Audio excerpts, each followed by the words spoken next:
ആവർത്തന പുസ്തകം അധ്യായം 17 വല്ല ഊനമോ വിരൂപതയോ ഉള്ള കാളയെയെങ്കിലും ആടിനെയെങ്കിലും നിന്റെ ദൈവമായ യഹോവയ്ക്ക് യാഗം കഴിക്കരുത്. അത് നിന്റെ ദൈവമായ യഹോവയ്ക്ക് വെറുപ്പാകുന്നു.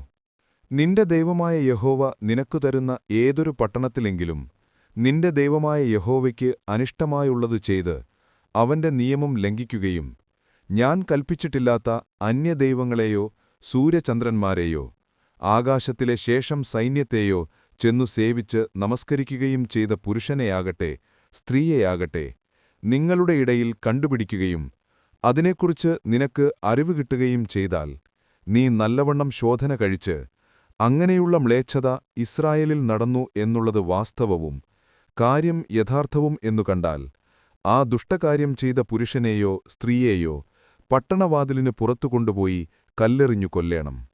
മരണയോഗ്യനായവനെ കൊല്ലുന്നത് 2 or 3 സാക്ഷികളുടെ വാമൊഴിമേലായിരിക്കണം. ഏകസാക്ഷിയുടെ വാമൊഴിമേൽ അവനെ കൊല്ലരുത്. അവനെ കൊല്ലേണ്ടതിന് ആദ്യം സാക്ഷികളുടെയും പിന്നെ സർവ്വജനത്തിന്റെയും കൈ അവന്റെ മേൽ ചെല്ലേണം. ഇങ്ങനെ നിങ്ങളുടെ ഇടയിൽ നിന്നും ദോഷം നീക്കിക്കളയണം.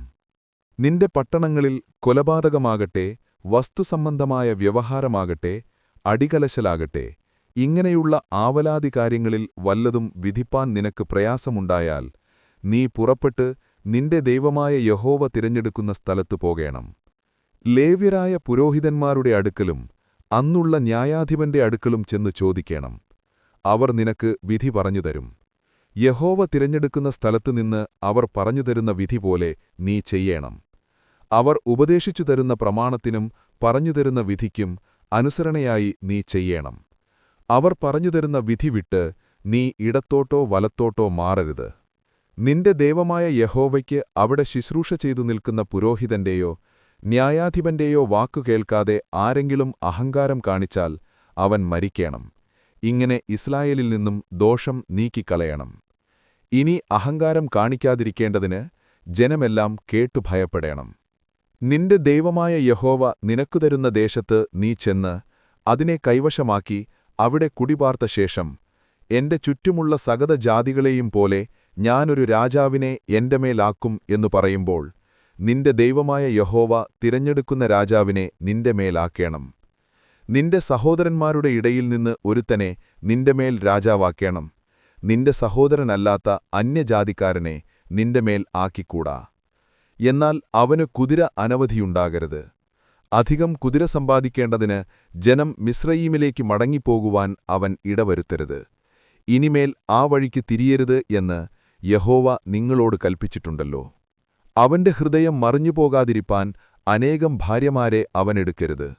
വെള്ളിയും പൊന്നും അധികമായി സമ്പാദിക്കുകയുമരുത്.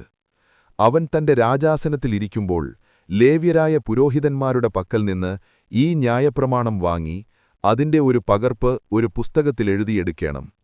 ഈ ന്യായപ്രമാണത്തിലെ സകല വചനങ്ങളും ചട്ടങ്ങളും അവൻ പ്രമാണിച്ചു നടന്ന് തന്റെ ദൈവമായ യഹോവയെ ഭയപ്പെടുവാൻ പഠിക്കേണ്ടതിന് അത് അവന്റെ കൈവശമിരിക്കുകയും അവന്റെ ഹൃദയം സഹോദരന്മാർക്കു മീതെ അഹങ്കരിച്ചുയരാതെയും അവൻ കൽപ്പന വിട്ട് ഇടത്തോട്ടോ വലത്തോട്ടോ തിരിയാതെയും ഇരിക്കേണ്ടതിനും അവനും അവന്റെ പുത്രന്മാരും ഇസ്രായേലിന്റെ ഇടയിൽ ദീർഘകാലം രാജ്യഭാരം ചെയ്യേണ്ടതിനുമായി അവൻ തന്റെ ആയുഷ്കാലമൊക്കെയും അത് വായിക്കുകയും വേണം.